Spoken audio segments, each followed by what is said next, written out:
Keyakinan betul orang itu kalau semakin berpengetahuan, dia semakin mendalami ilmu, pengetahuannya semakin luas. Ini dia menemukan satu kesimpulan nih bahwa orang ini akan mudah bahagia. Jadi wong ini semakin pinter, bahagianya semakin gampang. Makanya kalau Aristoteles itu bisa mengomentari apa yang disampaikan oleh Rasulullah Muhammad Sallallahu Alaihi Wasallam, dan kalau kita mengkaji apa yang disampaikan Rasulullah, itu ternyata risalah paling awal yang disampaikan aktivitasnya adalah Iqra. Al-Alaq ayat 1 sampai 5, dan itu sampai terulang 2 kali. Iqra bismi rabbikal ladzi khalaq. Aktivitas Iqra itu aktivitas membaca. Aktivitas Iqra itu upaya untuk bisa memahami dan mengetahui.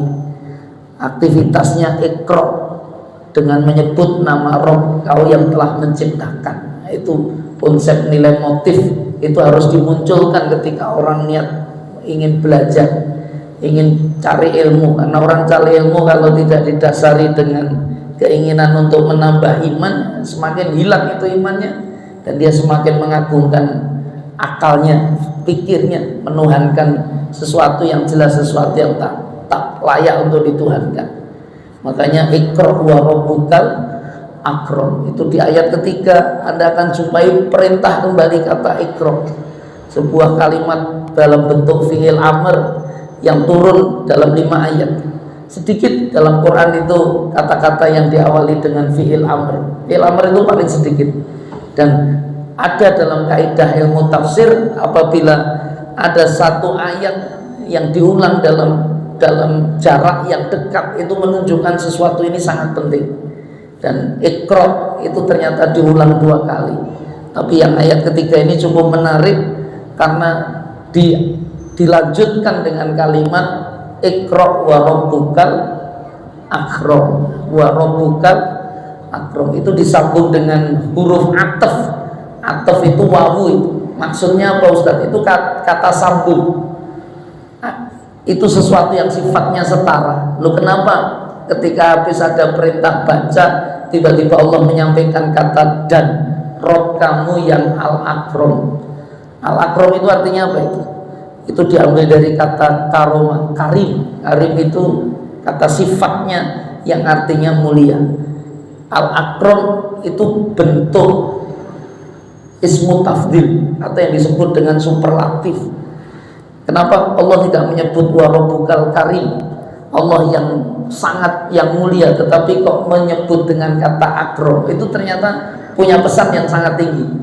Pesannya apa Ustaz? Al-akram itu apa? Akram itu kalau di superlatif jadi apa itu? Al-akram itu maknanya apa?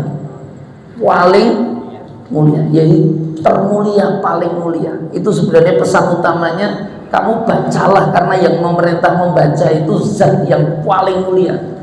Dan kalau kamu mau melakukan, maka al-akram itu akan menetes kepada kalian. Artinya kau akan dapatkan kemuliaan itu. Nah, ini nilai-nilai yang sangat mulia. Nah, kalau kamu kemudian jujur ingin mencoba untuk menangkap hadis-hadis perintah-perintah Rasulullah tentang bagaimana umat ini dituntut untuk mencari ilmu.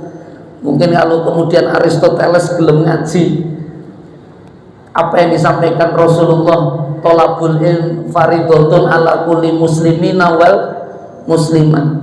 Mencari ilmu itu hukumnya apa itu? Wajib, fardu bagi siapa? Setiap muslim dan muslimah. Kalau kemudian menangkap lagi apa yang disampaikan Rasulullah, man salaka tariqan yaltamisu fi ilman sahalallahu lahu tariqan ilal jannah. Barang siapa yang bersusah payah kira-kira untuk bisa terlibat yaltamisu fi ilma dalam urusan keilmuan, sahalallahu lahu tariqan ilal jannah, maka Allah akan mudahkan jalannya menuju jannah. Kenapa tiba-tiba Rasulullah menghubungkan mencari ilmu dengan surga? Apakah kita tidak pernah paham keimanan ini dibangun dengan konsep nilai kebahagiaan? Wa absiru bil jannatil lati kuntum tu'adun. Bukankah kau sudah dikasih kabar gembira tentang janji Allah dengan adanya surga? Surga itu menyenangkan gak kira-kira? Dalam pikiran orang beriman menggembirakan nggak kira-kira? Menggembirakan. Makanya boleh jujur, saya pasti akan sepaham juga dengan Aristoteles bahwa baginda Rasulullah itu berarti menginginkan umatnya kira-kira kenapa? Hidup bahagia. Setuju nopo mboten kira-kira? Ini wajah-wajah bahagia atau wajah-wajah susah nih? Alhamdulillah. Insyaallah. Mudah-mudahan kita ajak kehidupan kita ini memberikan nilai kebahagiaan. Makanya ngajak di taklim, di kajian itu berikan wabsiru bil jannatil lati kuntum tu'adun. Ajak itu dengan surga, kasih nikmat-nikmat surga. Kenapa Ustadz ya? Karena saya pernah dinasihati guru saya. Guru saya itu kalau pengajian kadang-kadang keras. Mas, gue kena ngisi pengajian ojo atos-atos. Lah ngopo ojo atos-atos? Wih, sing teko kuwi wis wong-wong sing uripe susah. Dadi nek mbok keras mlayu kabeh. Nggih nopo nggih. Saya nggak ngerti, tetapi mudah-mudahan oleh Allah ya dikasih kemudahan, kasih kebaikan agar kehidupan kita ini menjadi jauh lebih baik. Tapi kembali ke konsep-konsep nilai ini sebagai awal agar kita terus termotivasi untuk terus belajar. Karena yang namanya belajar itu tidak boleh pernah berhenti dalam kehidupan. Jadi ini kalau di bahasa mahfudzat itu minal mahdi ilal lahdi, dari ayunan itu sampai ke liang lahat. Artinya nggak boleh terputus selama kita masih punya kekuatan, kemampuan untuk belajarlah, untuk membacalah. Karena aktivitas ini harus terus kita lakukan. Ada guru di sini, ada guru TPA. Pernah pendidikan, sarjana pendidikan. Itu dalam proses pembelajaran pendidikan itu ternyata ini saya mohon maaf, ini juga mengambil konsep nilai barat ya. Tetapi ya mudah-mudahan bisa memberi pencerahan untuk kita. Pernah dengar sebuah istilah di anak didik itu dengan istilah taksonomi Bloom. Itu kemampuan anak didik dalam proses belajar itu ternyata ada tingkatan-tingkatannya. Hari ini kita tidak tahu selama ini kita ngajari anak kita ini kemampuannya sejauh mana. Itu ada step, ada tahapan-tahapannya. Kenapa Ustadz ingin sampaikan ini? Ini agar bagian dari evaluasi kita. Kalau negeri kita ini negeri bermasalah, rakyatnya dikatakan bodoh, ini masalah jadi sungguh. Jangan-jangan ya mubalik kayak aku ngeten iki. Ustadz sing ra iso ngajari. Lho ini serius. Ini serius. Ini proses evaluasi bersama agar kita ini bisa melihat bagaimana sesungguhnya kita mendidik masyarakat, mendidik anak didik kita. Itu kalau dalam teori mereka itu ternyata pengetahuan yang paling primitif itu menghafalkan itu gimana Ustaz? Kowe ngapake rumuse wong iki plus kuwi tambah siji sama dengan loro. Loro pengurangan itu ada bilangan-bilangan angka yang Anda bisa paham, sekedar ngerti aja rumusnya. Nek prakteknya wah wis gampang Ustaz, jangan siji loro telu 1.000 tambah 50.000 langsung hafal 150.000. Nah, urusan duit jenengan rasa diajari matematika langsung pinter. Tapi ini faktual. Banyak di antara kita yang belajar itu hanya sekedar menghafalkan Al-Fatihah, tapi sekedar ngapalnya saja. Ada apa di Al-Fatihah dia nggak paham. Makanya harus ditingkatkan kepahaman anak, kepahaman kita itu terhadap apa yang kita hafalkan. Apa Ustaz? Itu tahap kedua adalah mengerti, memahami. Maksudnya mengerti, memahami. Kenapa kamu harus sholat? Kenapa kamu harus puasa? Kenapa kamu harus zakat dan seterusnya? Nah, itu dimengerti. Kenapa butuh dimengerti Ustaz? Karena nanti ada tahapan pendidikan anak, tingkatannya sudah tahapan ketiga. Di atas yang mengerti apa? Action dilaksanakan kan gitu. Betapa banyak hari ini orang-orang yang wis ngerti, wis paham, ning actionnya remeh. Pas di do poso Ramadan, do raposo kadang-kadangnya. Oh kenapa? Ada kisah. Saya diceritani kemarin kita adakan kegiatan untuk mendampingi umroh. Itu kisah nyata, Ustaz. Itu saya punya kawan haji Ustaz. Begitu habis haji itu nggak pernah sholat lagi Ustaz. Ketika ditanya alasannya apa, aku neng rumah neng Masjidil Haram itu sholatku pahalanya sekian. Gue suka banget itu. Terus itu nanti kalau ditimbang sudah dirasa mencukupi ya. Terbayang tidak kira-kira jenengan? Ada konsep-konsep action yang kemudian dilaksanakan, tetapi kepahaman dia tentang aksi itu ya berarti sebagaimana sebatas yang ia pahami. Nah, itu kan bisa menimbulkan masalah-masalah berikutnya. Dan apakah hanya sampai action itu, Ustaz? Tidak cukup ternyata dalam dunia pendidikan itu. Mencerdaskan anak itu ternyata membuat anak ini juga bisa menggunakan akal fikirnya. Wa 'allama Adamal asma'a ulah. Itu Nabi Adam itu ketika diangkat oleh Allah, diajarkan pengetahuan-pengetahuan itu bukan sekedar dihafalkan itu. Itu ada proses aktivitas keempat, kelima, keenam, itu proses analisa, proses evaluasi, dan proses kreativitas. Hari ini kehidupan bangsa kita kan hampir stagnan, berhenti. Dari dulu namanya proklamasi kemerdekaan berubah tidak kira-kira? Kenapa Anda masih bacakan terus-menerus itu? Ya Ustadz, orang biar tahu bahwa negeri kita ini merdeka. Negeri kita ini merdeka. Kata kawan-kawan, iya betul Ustadz, yang merdeka negerinya. Rakyatnya sudah merdeka belum kira-kira? Ya, kenapa belum kira-kira? Ya karena yang dilihat ya hanya Soekarno dan Hattanya saja. Atas apa Soekarno Hatta? Keduanya sudah almarhum. Belum masuk Ustadz apa? Orang kalau sudah di tingkat analisa, muhasabah, evaluasi diri, dan kreativitas, itu akan muncul proklamasi-proklamasi baru dalam kehidupan mereka. Kenapa? Orang akan berpikir di saat itu memang benar Soekarno hadir, di saat itu memang benar Hatta hadir, tapi mereka sudah selesai tugasnya. Lah hari ini apa yang kemudian harus kita lakukan kira-kira? Apa hanya sekedar mengagung-agungkan mereka, mengenang mereka, tetapi faktualnya kalau orang ingin bicara tentang kemerdekaan itu ya bagaimana mengisi kemerdekaannya kan itu kan jauh yang lebih penting. Makanya proklamasi itu ya hari ini mudah-mudahan ada sesuatu yang sifatnya baru. Lo maksud Ustaz bagaimana? Itu ketika kita bisa melakukan proses analisa itu nanti kalau hadir, maka apa yang terjadi kira-kira? Orang akan melakukan muhasabah diri, melakukan introspeksi, melakukan evaluasi, dan itu serius. Kenapa dengan evaluasi Ustaz? Karena kemampuan kita untuk mengintrospeksi, bermuhasabah itu sebuah langkah paling kuat sesungguhnya untuk mengetahui mana lemahmu, mana kurangmu. Oh, itu betul. Periodisasi kegelapan, periodisasi kesulitan, periodisasi kesusahan itu pasti akan terjadi dalam kehidupan manusia. Tetapi ada apa salah saya? Kenapa saya harus operasi ring jantung kira-kira? Tadi ada kawan, kita kumpul lagi, Ustadz kemarin saya di ring jantung. Ring itu kan tempatnya di jari, kok mau dileboknya jantung, kenapa kira-kira? Loh ini kan ada problem. Oh karena saya perokok Ustadz. Oh kadang-kadang enggak. Setelah di ring itu evaluasi macam mana yang kemudian mau ditingkatkan? Ini menarik. Hari ini kadang-kadang kita mau menangkap sebuah ajaran itu tidak dengan nalar, tidak dengan akal, kan gitu. Makanya menarik untuk bisa direnungkan bersama. Maksud Ustaz bagaimana? Saya minta maaf Bapak Ibu yang dimuliakan Allah Subhanahu wa taala.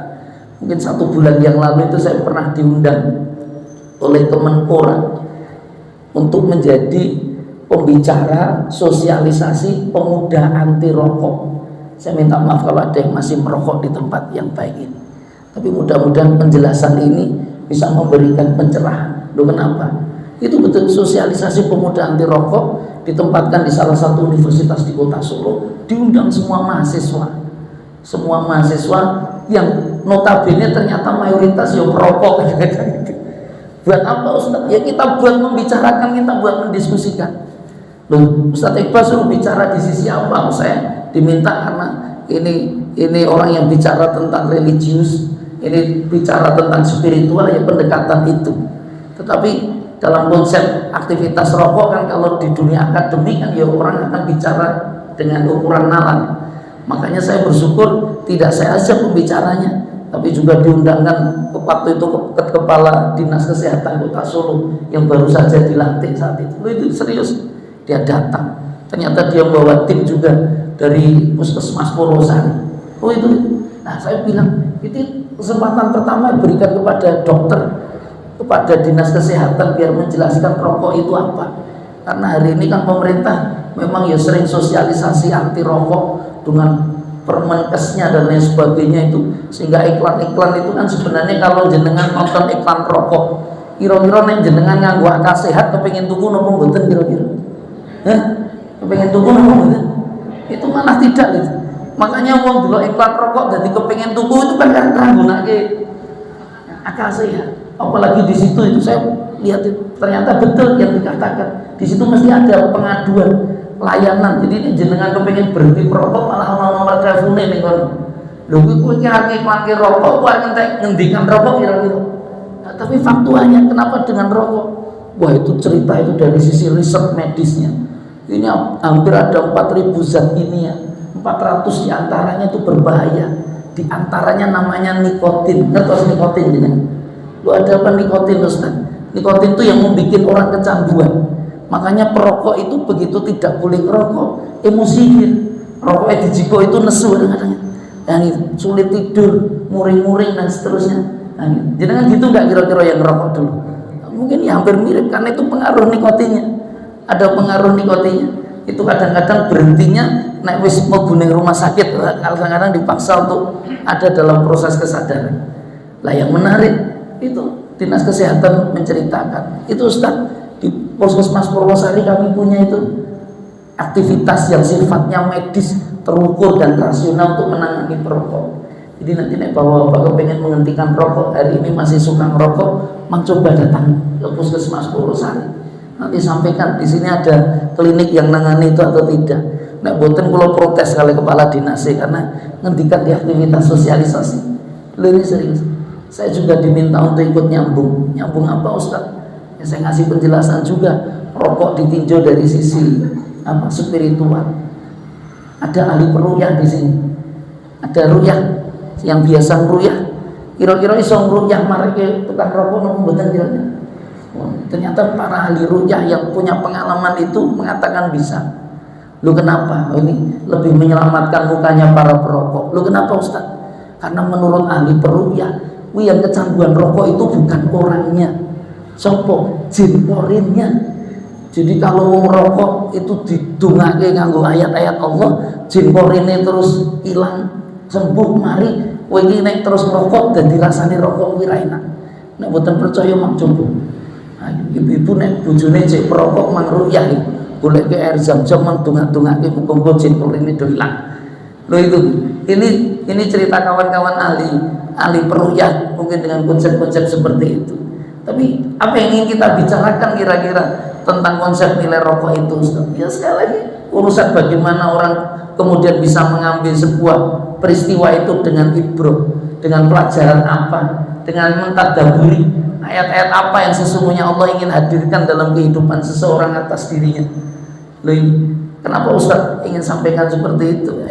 Ini proses yang paling awal sebenarnya, agar kita bisa mengetahui di mana sesungguhnya posisi dan kedudukan kita. Karena hari ini tidak banyak orang yang pintar melakukan introspeksi diri. Kenapa Ustaz bisa mengatakan seperti itu? Itu tadabbur ayat-ayat Quran. Pernah dengar kisahnya Nabi Adam alaihissalam? Lu ada apa Adam Ustaz?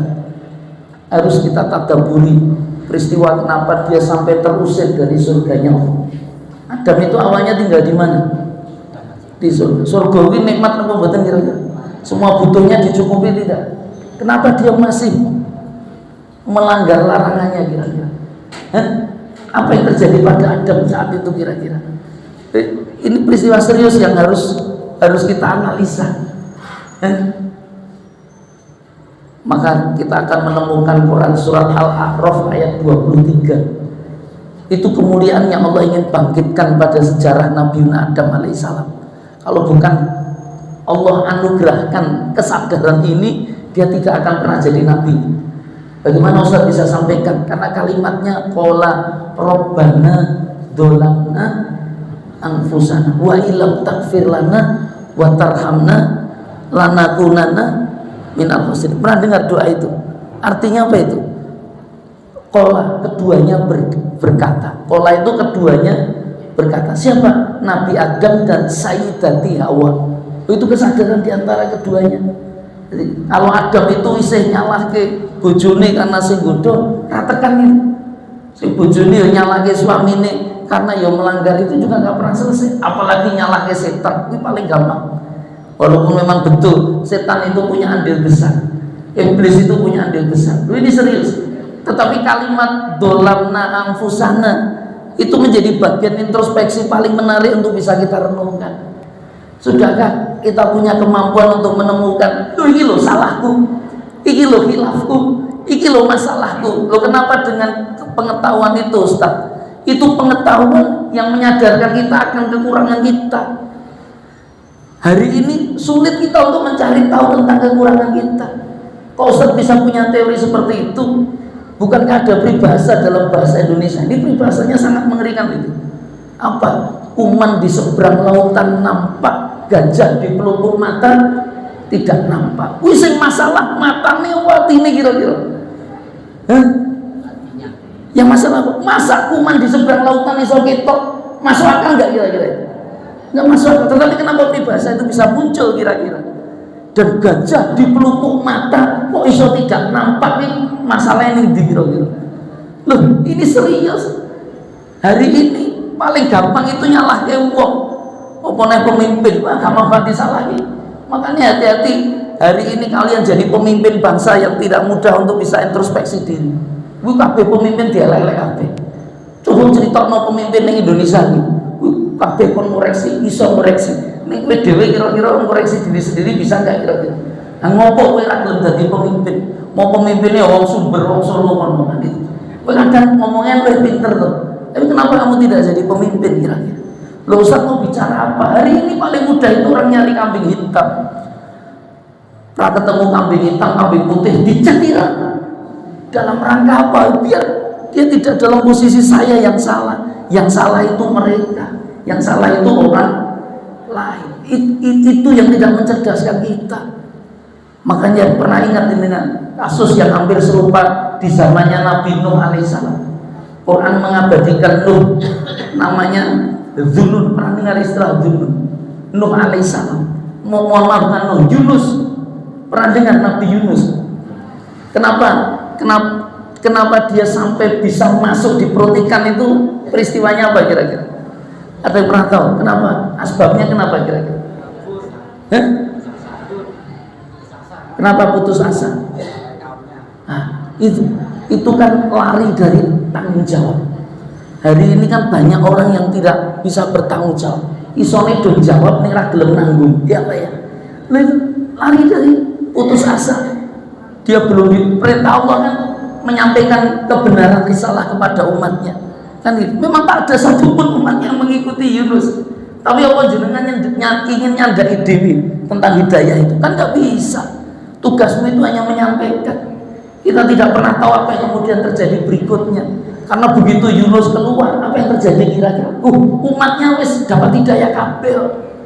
Lalu itu berdasarkan apa? Paling tidak itu juga bagian dari kontribusi Yunus. Hanya dia tidak sabar atas apa yang Allah Ta'ala ingin nanti akan tetapkan kehidupan berikutnya. Lu ada apa dengan Yunus, Ustaz? Yunus itu diceritakan dalam Quran berada dalam lapisan jamak bahasanya, berlapis-lapis kegelapan. Lapisan kegelapan itu apa Ustaz? Kegelapan pertama, Yunus dilemparkan di tengah lautan, dalam lautan. Dalam lautan ini peteng apa mboten? Dilemparkan di waktu malam. Bengi niku peteng apa mboten? Peteng.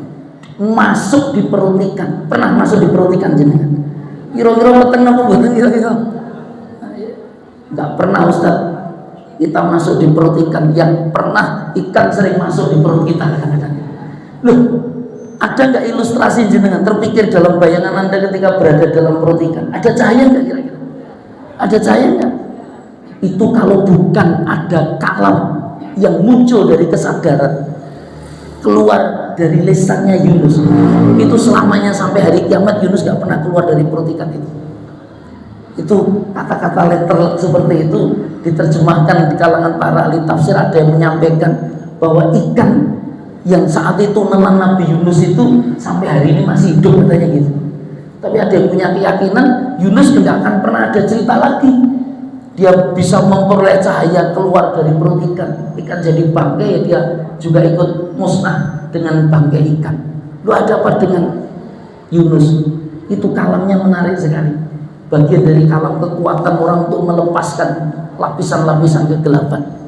Ini saya minta maaf, ini sangat tepat bagi mereka yang wajah-wajahnya saat ini masih terlihat gelap. Kalau wajah terlihat gelap itu pribadi, wah masalah abot. Lu kalimatnya apa Ustaz? Pernah dengar itu 3 kalam yang diucapkan Yunus? Apa itu? La ilaha illa anta. Itu kalam pertama disebut kalam tauhid. Pernah dengar kalam la ilaha illa anta? Saya tanya, la ilaha illa anta niku napa to Ustaz? Jenengan biasanya mengucapkan la ilaha illallah. Nggih napa nggih?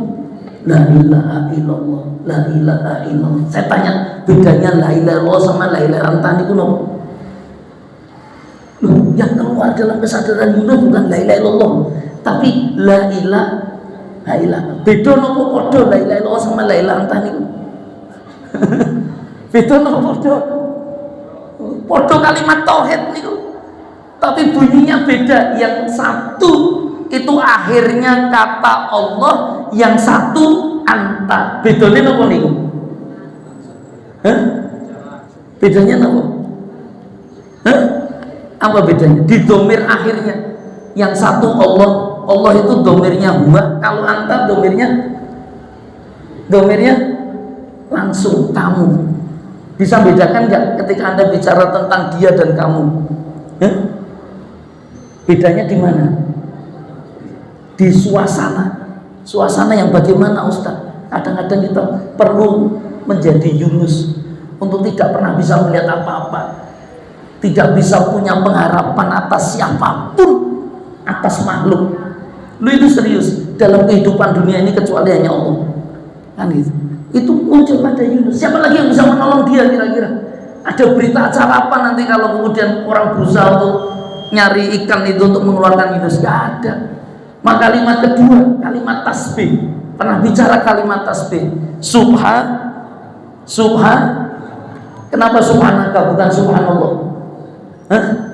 Itu sama loh kalimatnya. Antara Allah dan Ka. Itu sama juga domirnya. Lu kenapa dengan subhanaka? Subhanaka sampai kepada. Dan yang terakhir ini puncak kekuatannya sesungguhnya. Ini kuntum minadzalimin. Itu kesadaran betul yang bermasalah itu saya. Makanya kemudian dengan kalimat itulah Allah keluarkan dia dengan jalan keluar.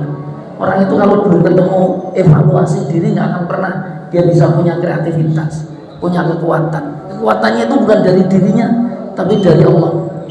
Makanya mudah-mudahan kita akan mengikuti jalannya Nabi Ibrahim ketika punya keyakinan betul dalam kalam-kalam hasbiyallahu ni'mal wakil, ni'mal maula, wa ni'man nasir. Cukuplah hanya Allah, ni'mal wakil. Ni'mal wakil itu apa?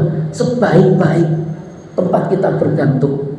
Hasbiyallahu ni'mal wakil, ni'mal maula, sebaik-baik tempat bersandar. Wa ni'man nasir, sebaik-baik tempat untuk mendapatkan pertolongan. Itu Allah Subhanahu wa taala. Mudah-mudahan dimudahkan langkah-langkah kita untuk bisa menjadikan sesuatu yang baru. Makanya 17 Agustusan wis ojo bersekedar lomba mangan kerupuk ra mandek-mandek itu. Jalan sehat dan seterusnya selesai. Harusnya bikin sesuatu yang baru yang menggugah kepada masyarakat agar masyarakat itu semakin cerdas, ada kebangkitan atas eksistensi hidupnya, atas eksistensi dirinya. Karena kalau ditanya hari ini mereka sudah pada merdeka belum kira-kira? Nah, itu yang harus dibicarakan. Harus dibicarakan. Ini serius. Merdeka itu kalau semua kebutuhanmu bisa dipenuhi. Merdeka itu ketika akses kebebasanmu bisa dimudahkan. Menjalankan syariah menjadi sesuatu yang mendapatkan apa istilahnya backup, dapat kemudahan dan kebaikan.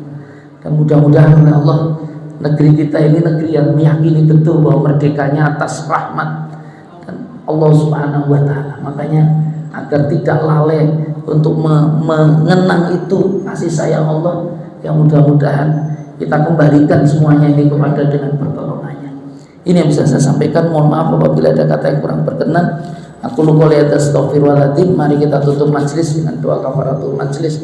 Subhanakallahumma wa bihamdika asyhadu an la ilaha illa anta astaghfiruka wa atubu ilaik. Assalamualaikum warahmatullahi wabarakatuh.